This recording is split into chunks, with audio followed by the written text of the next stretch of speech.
step I've taken in life is like wading against a current. The rushing waters erode me, chipped pieces torn off and left behind. But the waters also polish, and I've come to love the flaws because everything that broke away left an imperfection that is mine. So don't think for just a second that your struggles are a waste, because you just might come to love who you become along the way. There's good in every broken heart. There's bad in every smile. Don't judge the rippling tide of life until you see the whole. You might find when all is said and done that your favorite parts of who you are came from times that broke your heart and times that gave you scars. Luck is a peculiar thing because it can be anecdotal and it can bring out the ugliest parts in ourselves. We can wish we were lucky. We can pray for luck for our loved ones. We can be down on our luck or having an unlucky day. We can even wish we were getting lucky. I've always felt like I was dealt an unlucky hand because of my stomach condition. But the lesson that I hope to share with you all today is that sometimes the things that cause you the most pain and strife are the things that also make you better. You know, this has been the greatest struggle of my life, but it's made me more empathetic, and it's made me stop taking things for granted that other people do. So as you hear Good Luck, Bad Luck from Gretchen Rubin's Happier podcast, The Warrior by Jim Butcher, and an original poem that I've written, I hope you guys can look at the struggles in your own life and find the things that have made you better in them.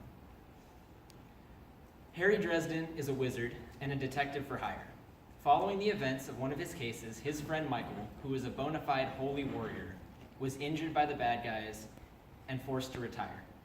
In The Warrior, Harry confronts the now retired knight when he has reason to believe that someone is threatening Michael and his family.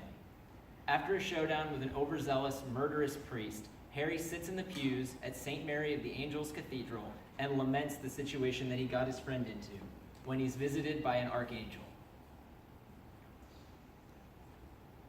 Come to think of it, there's a lot of things about this whole situation that I don't understand. And you want an explanation of some kind? You're the archangel. You're Uriel. What are you doing here? Perhaps I'm a hallucination brought on by head trauma and alcohol. Oh, want a belt? Very kind. I don't exactly make a habit of this, but if you've got questions, ask them. Okay, why did you guys let Michael get so screwed up?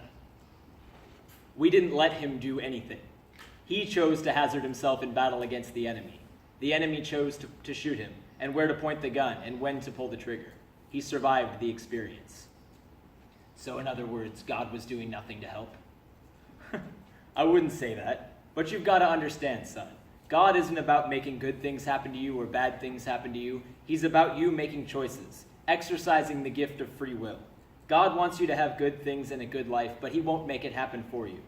You have to choose the actions that lead you to that life. Free will, huh? Yes, for example, your free will on that island. You saw the Valkyrie staring at Michael. You thought he was in danger. So even though it was your turn, you sent him up to the helicopter in your place. No good deed goes unpunished. That's where he got hurt. But if you hadn't, you'd have died in that harness, and he'd have died on that island. What? I won't bore you with the details, but suffice to say that your choice in that moment changed everything. But you lost a knight and a warrior. Did we? He can barely walk without that cane.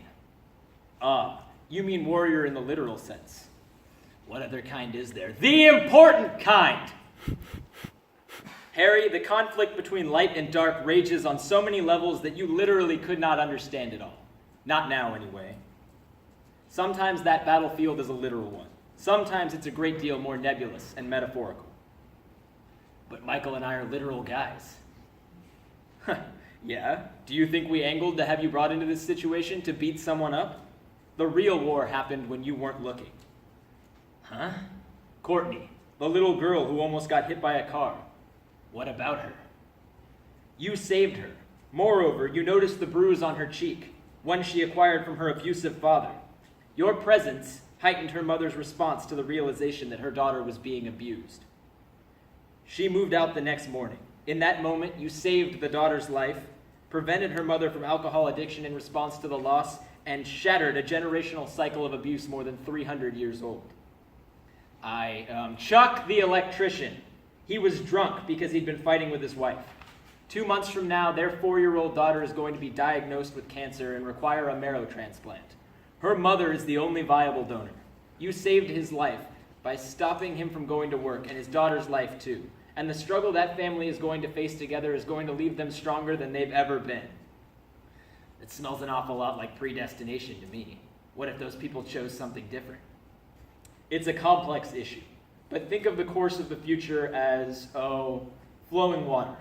If you know the lay of the land, you can make a good guess where it's going. Now, someone can always come along and dig a ditch and change the flow of water, but honestly, you'd be shocked how seldom people truly choose to exercise that will within their lives. What about second base person Kelly? I saved her life too? No, but you made a young woman feel better in a moment where she felt as though she didn't have anyone she could talk to. Just a few kind words, but it's going to make her think about the difference those words made. She's got a good chance of ending up as a counselor to her fellow man. The 5 minutes of kindness you showed her will help thousands of others, and that only takes into account the past day. Despair and pain averted, loss and tragedy thwarted. Do you think you haven't struck a blow for the light, warrior? And last but not least, let's not forget Michael.